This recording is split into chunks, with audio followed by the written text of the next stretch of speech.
This episode is sponsored by Relogic Research. Relogic is an engineering, aerospace, and technology company dedicated to solving our nation's toughest defense problems while investing in the bright minds of Huntsville. Relogic is excited to be a part of the innovation and continued growth of the Huntsville community. Visit their website today to see what they are excited about at relogicresearch.com, and all of this information will be in the episode notes. Well, welcome to the podcast. Thank you for having me. Yeah, I'm excited. I'm excited to have this conversation. Would you like to introduce yourself, and we'll get started there?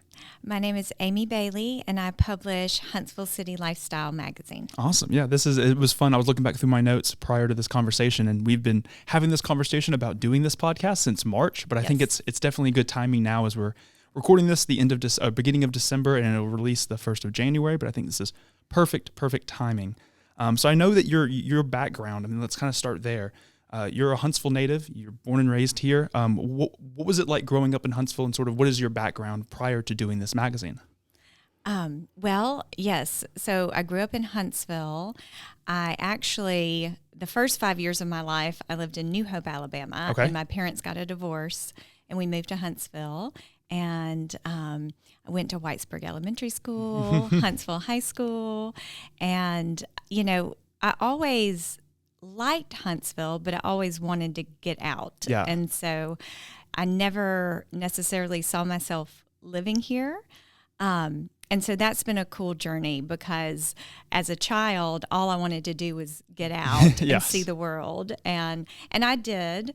And then coming back has just been the most wonderful homecoming imaginable. Yeah, for sure. And I can't imagine living anywhere else. So when you finished high school, did you go off to college, or did you kind of what did that look like, and what was the sort of the homecoming moment for you when you did come back? So I went to Montevallo, which of course is near Birmingham. And then after that, I interned at Southern Living Magazine and worked there. And then I had this itch that I just had to move to New York, and it was just something I'd always dreamt of. And so I did that, and I lived there a year and worked for Us Weekly magazine. Wow. And then my husband and we got engaged. Okay. And so that brought me back to Birmingham at that time. So was he from the was he from Huntsville or Birmingham? He's from Huntsville. He's from also. Huntsville too. So, but y'all didn't know each other. Did you know each other prior to? No, we graduated. Oh, you graduated together. high school together. Okay. And we had lots of mutual friends, but we never really hung out a lot together. And so after college, we had both graduated December 2000. We re-met at a Christmas party in Huntsville. And then you came, and you've been in Huntsville pretty much permanently since 2004 or 5? Oh, no, 2012. 2012, permanently here. Okay. Yeah, well, 2013. So prior to that, you were in Birmingham pretty much most of the time? Yes. And then you moved back up to Huntsville just to be closer to family and stuff? Yes, and his work brought him here. Okay. So, I mean, it seems like magazines and writing has always sort of been something that you've been doing for quite a while. Is that passion something that you can think of like a moment growing up that you're like, I really enjoyed writing, or did that really happen in high school? So I started writing for the high school newspaper, and then that continued in college. I was the features editor, and I always enjoyed writing. I was very drawn towards fashion and style. Okay. And so that is what led me to New York, is I wanted to work in that kind of fashion style magazine world. Yeah. And I would say that kind of drew me into writing. And then, of course, the older you get, the more life experiences you have, the more you find yourself writing about things that really speak to you and other people, and the hardness of life and all those things. Yeah. And so I guess in 2007, you kind of decided to start your first sort of venture on your own, which was the MyScoop sort of website publication. Talk a little bit about what that was and what the idea for that came about. Well, at that point in time, everything seemed to be going online. And I had worked in the magazine world since college. And, I just saw this trend of more and more things going online. But then when you looked at the regional media that we had in the South, a lot of it was either geared towards the male reader or it was Southern Living, which is a wonderful magazine, but nothing seemed to be speaking to the modern Southern woman. Yeah. And so this idea for MyScoop was born. And my husband jokes that I went into our office, and 15 minutes later I came out and I said, I started a blog. There you go. And I mean, like, even though like you started seeing that trend for more things going online, it was still fairly early in that sort of adoption to like consume material just online only. What was the growth like of MyScoop, and how did you kind of get the word out about what you were doing to get to get viewers, to get readers to listen and primarily read what you have created? A lot of email marketing. Okay. Both organically and then through, email marketing services. I'm trying to think of the one out of Nashville that was around, but of course those started popping up too. Yeah. And then events. We had a lot of just local events around town. Wow. Where we brought the magazine to life. And that was kind of new because no one was really doing these events for young professionals at that point in time, and they would draw crowds of 400, 500 people.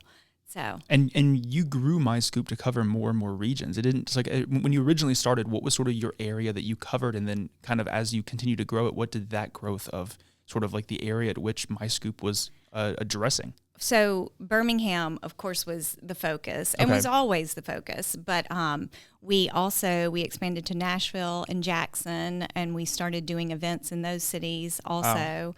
And some of the content, is content that could be used across the board. But then other content was unique to that particular region. Yeah. And then was it just you doing this at the time, or did you quickly have to get a team behind you to kind of make this possible? No, I had a team of salespeople and then kind of managers in each city. Okay. And then a lot of the writing and photography, that was, of course, freelance. Wow. So. And I mean, so when you first started this, was this something that you imagined was going to be a full-time job, or did it quickly become a full-time thing? It quickly became a full-time thing. Yeah. And I think because at that point in time, that whole online world, like you mentioned, it was still very early and new.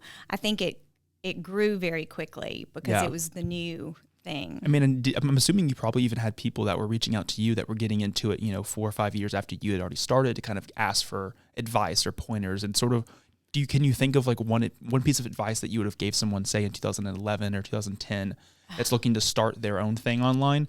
Like, what was that one piece of advice that you would have given them then? I think being original is very important, and also, saying something that means something. And that's still really important to me is, even now when I hop on social media, I don't just want to put something out there. Yeah. Like I want it to provide some value. Right. And so I would say that with so much online now, and so many people just putting whatever out there and these quick little phrases, that I think it makes a difference when you actually go a little deeper and have something more important to say. Yeah. And so you continue to grow MyScoop. You come up from Birmingham to move to Huntsville. You continued MyScoop, I would assume, and continue to kind of grow that. What was that time frame? I mean, obviously it's a big time frame, but the time frame from like you moving up here, and we're going to skip ahead, 5, 6, 7, 8 years to kind of, have this idea for a physical magazine. I mean, like you saw those trends going where people were getting into physical magazine, physical print, especially during COVID. Was that something that you always had in the back of your head when you first started MyScoop, that you would eventually want to do something physical? Well, sort of. When I first started MyScoop, there was the conversation of doing something quarterly. Okay. But then at that time, the online component was taking off and doing so well that just faded. Yeah, it was like, okay, like I'll get to it eventually, maybe. But right now, this is working. Let's just keep doing this. Right. And so then during the pandemic, I took an extended break from social media.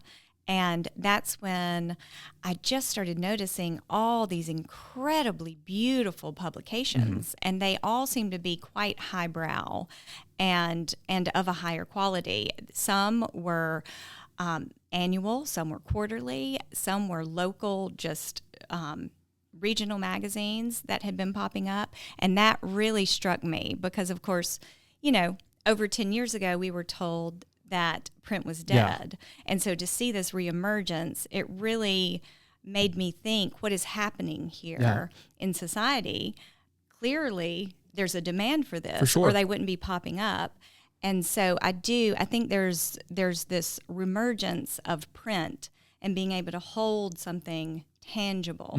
For sure. And so at the same time, you kind of have two equal forces moving at the exact same speed. You've got the technology, apps, screens, all of that, which can be incredible. But then I think you've also got this incredible need for something more tangible that you can cuddle with, that you can snuggle with. Yeah, for sure. And like being able to kind of partner that with stuff that you do create online and creating stuff in maybe in a different form or a different avenue for people to consume. But there is a lot of people that are wanting to consume something that is physical, that is something they can pick up, that is something they can sit on their coffee table, that's something that they can give to a friend if their friend's coming into town and they see something like, oh, like I really like this magazine. Oh, you can just go ahead and take it, like enjoy it. I like I've consumed everything from it. Now I can consume things that are online too for that publication. But there's also something that it's hard. It's one thing to send someone a something to read, but it's one thing to also give someone something to read. Right.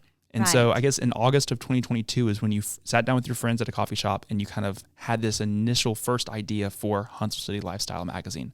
Talk a little bit about what that conversation was like and kind of what were those first steps you did after that? Well, we sat down for coffee, and I had actually been talking about this art journal that I had wanted to create. And my friend Lindsay said, I have a friend in Birmingham who's publishing a magazine, and the parent company, they want to bring a magazine to Huntsville. Okay. And I told them the perfect person they needed to talk to was Amy Bailey. There you go. And when she said that, I said, what? Like a magazine? I have too much to do. Yeah. I can't do that. But I'll think of other people. For sure. And that is exactly what I did. I made a list of people that I thought would be good to do this. And she said, I just think you need to talk to them. Yeah. And so I had a series of conversations, and even then I kept coming up with reasons not to do it. Yeah. And finally my husband looked at me and he said, what's the hesitation? Yeah. I can't think of anything or anyone that would be better to do this. Yeah. And so I said, okay, well, maybe I need to really hunker down and consider this. Yeah. And so those conversations from, I guess, August to like October is sort of what those back and forth conversations with yourself of, hey, like I don't have time, but this person would be really good, or I don't really think I should do it, but here's all these people that would do it also really well. And then I guess sometime in October of 2022 is when you were like, well, I guess like you had that conversation with your husband and it was like, okay, well, I guess I'll be the one to do this. Well, it's really neat because I had been praying throughout the entire thing. Yeah. And it was truly as if every time there was a hard no in my head, something higher than myself was like, nope, this is the direction you need to go. And so there was my last hard no, and I was praying through it, and we went to church that Sunday, and the sermon series, which of course is normally, forgiveness, all these general things. The sermon series that Sunday was Learn from the Locals. Wow. And I was like, well, okay. I guess I'm doing this magazine. I guess you asked for a sign, you get one. Can't say no anymore. And so I guess, so October of 2022, you kind of, you have that moment where it's like, hey, I can't say no anymore. This is the thing that it seems like it's the next step for me. Obviously February of 2023 was the first issue that you ever put out.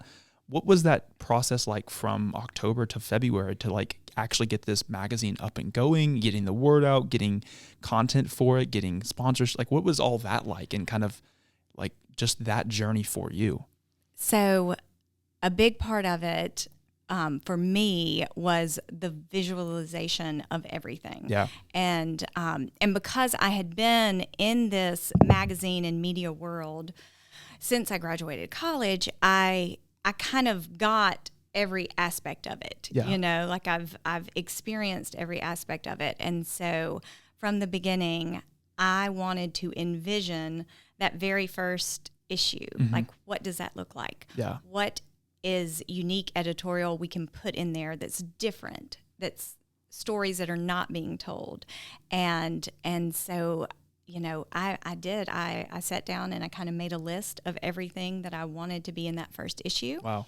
And then hired photographers and writers, and I wrote a good bit myself and did lots of interviews, and also, of course, the sponsorships is a huge part of it, for sure. Because when we come up with the editorial, well, you want that ratio to make sense, for sure. and so that was a lot of work. Yeah. And meetings, I bet, and follow up, and please believe in me, yes. Kind of conversations. Yeah, I mean, and I guess, like you said, you've done every little element of the magazine, and you've kind of probably created a network of people locally that, because of MyScoop and just your background and prior, that could have helped, that are helping you or could help you make this magazine possible. For sure, yes. And so, I guess, having those initial phone calls wasn't necessarily a hard thing to do or hard thing to find those people, because you had that network. But getting it, now it's all on you to make this possible. It's not like you're a part of a team that you're doing this element of the magazine. You're now kind of in charge of every element of the magazine. What was is there one element within the magazine or within publication that maybe you knew the least amount going in, that you kind of had to teach yourself the most about and kind of learn? Well, probably the layout.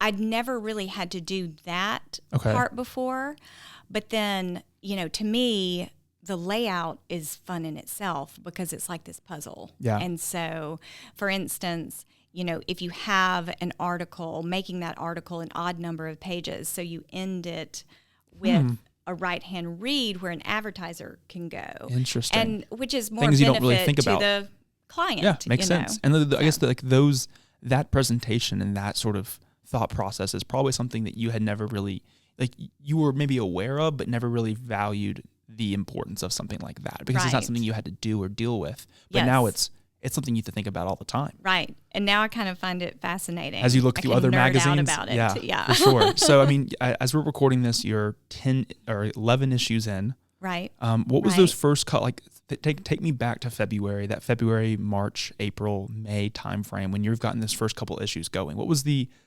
general response, the consensus from the community from this magazine that you have created? From the beginning, people just seem so excited.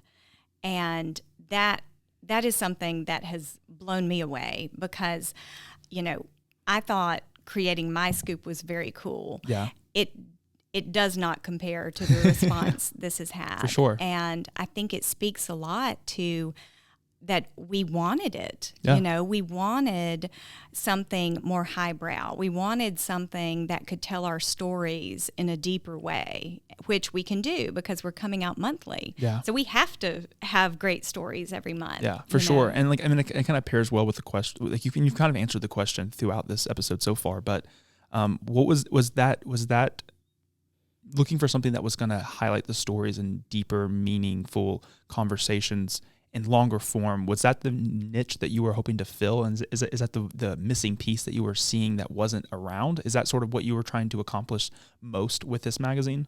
I think so. Just telling our stories, and across the board, bringing to life all the personalities that make this community work. Mm-hmm. And so that's been very important too, is, from waiters to interior designers to developers, to lawyers. I feel like everyone has a story, and we all make this community work. And in my very first interview with engineer David Beeman with NASA, that's something he said that just sent chills up my spine. He said, it takes everyone in this community to make this community what it is. Oh, wow. And I think that is something that makes Huntsville so unique. Yeah. And to be able to capture that in print, in a tangible form, I think is important. Yeah. And it's incredible just to think through all of with putting out a monthly issue, there's probably a lot of things that you're your turnaround times are pretty quick, I would assume. They are. So we're recording this, I guess, at the end of November 30th, the day we're recording this episode, and you're just closing January's issue. So are you always about 2 months ahead as far as content? So Drop Dead deadline is exactly 1 month ahead, Okay. but that means we have to think about content far before that. Wow. And so right now we're really heavy in wrapping up February. Wow. And I'm thinking about March and April, and I just talked to someone earlier about May. And so anything we can do in advance, I kind of lose track of what month it is. For sure. I mean, like, and I just couldn't imagine trying to, you think of this amazing article, this amazing story to tell, but then almost having to sometimes gatekeep that a little bit because that issue is not coming out until 3 or 4. Like, is that been a tough thing to do, or is that something that as time is just going so quickly that it's by the time you like, I should tell someone this story, that issue's already out? I feel like we've been so busy, it doesn't leave a lot of time to think, oh gosh, but I want to talk about this because there's so many more things to talk about. But yes, every now and again, there will be just, a really cool story that you can't wait. And you're just on pins and needles. For sure. And so, I mean, I think that what's super interesting to me too is that, you're a Huntsville native, you grew up here, you kind of had that itch to leave, you left for a while, you came back. You continued, you were here from, you said 2012, 2013 is when you came back, up until 2023. You were still a part of the community. You were getting to know people. You were enjoying this community. How much more appreciation do you have for the community now after starting this magazine than you did even any years prior?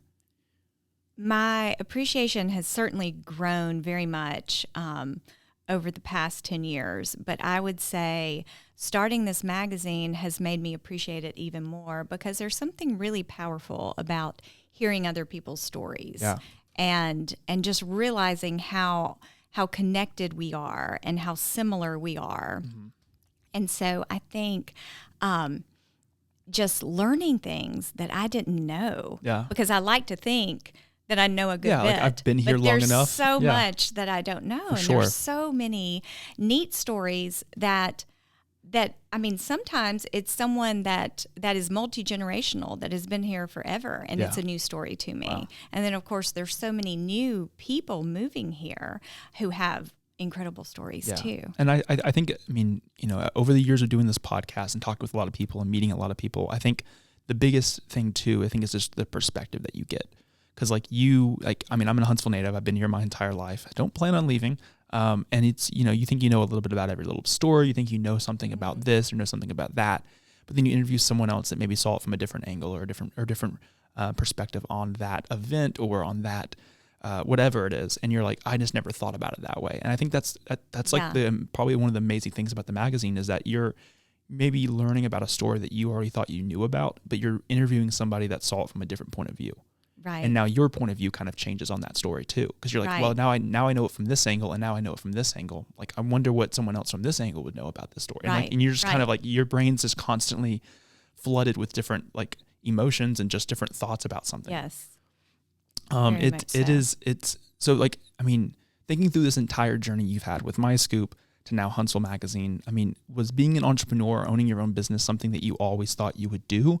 Or is that sort of itch for entrepreneurship something that kind of started off later in your life? No, I think I always had entrepreneurial thoughts. Yeah. And, I always dreamed very big just because, I think a lot of people, you probably have hard childhoods and that leads you to really kind of reach for the stars and think about what else is out there, Yeah, for sure. So. And I asked the question about the advice for like doing a magazine earlier, but just general business advice. If anyone's listening to this and has an idea, has an entrepreneurial itch to do something, what's a piece of advice, a life lesson, or something that you could give them that would help either motivate them to go forward on that idea or just to kind of get through those hard times? Say it one more time. I'm so sorry. It's, I mean, like, I think, there's so many different, I mean, you're constantly, like you said, with social media, you're almost bombarded with different ideas of like, here's advice for an entrepreneurship. Here's something that this business guru will give you to like help you make this idea possible. If someone's listening and has an idea to do something entrepreneurial, what's that one piece of advice that you would give them? I would say go for it. Yeah. Try to be as prepared and organized as possible, visualize as much as you can. But if you have something that is, tapping on your heart and your mind, then you should definitely go for it. For sure. And seek advice from people around you. I mean, not everyone is, going to give you the most incredible advice, but I feel like there's something in everyone. And so Definitely. This one friend may have incredible advice on accounting, and another mentor may be where you can generate creative ideas from. Yeah. Like there's something that each person in your life can offer, and that makes people feel valued too when you ask their advice. Yeah. I think that's important. Yeah, for sure. And I think, same thing with the stories in the magazine that you're creating, and just your overall journey and your entrepreneurship journey that you've had. You're picking and choosing a little bit of like what to take from this and what to take from that. And I think, the lessons that you're going to learn, even the good, the bad, the ugly, whatever it might be, I think they're all going to be beneficial to help you grow as an entrepreneur, as just from that idea of like wanting to do something and not really knowing the next steps. There's plenty of people out there. I think the Huntsville community itself is very supportive in that. I mean, I've seen that over the years. It's like if you see someone doing something that maybe is in the same ballpark as what you want to do, and you have a question on how they approach this or what the beginning of that looked like, I think asking people is the number one thing that I'd recommend for anyone to do.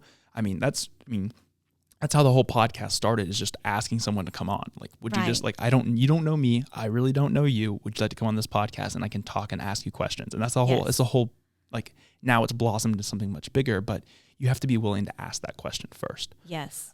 As this episode is going to be the first episode of 2024, what can people expect to see from Huntsville City Lifestyle Magazine in 2024? Well, more great stories. We are also going to start doing more events, and just keep trucking along and telling the stories of this city, because there's so much happening. Yeah. For So sure. if someone's listening to this and they want to connect with Huntsville City Lifestyle Magazine, they want to get an issue, they want to start getting them in the mail, they want to just connect with you and what you're doing, where can they find you and all of that? So we are on Instagram at Huntsville City Lifestyle, and then you can find us online at citylifestyle.com. Perfect. Yeah, and we'll have all their information in the episode notes. If you want to find out anything else about them, follow the links there and you can go find out more information. But thank you so much for spending the last 28 minutes or so talking with me a little bit about Huntsville City Lifestyle Magazine. I'm excited to see the journey you'll have in 2024. And I'm excited just to kind of see what the future looks like, because I think there's so much to be told here in Huntsville, and I think you're doing a great job doing it. So Thank you, Clark. I appreciate it so much. yeah.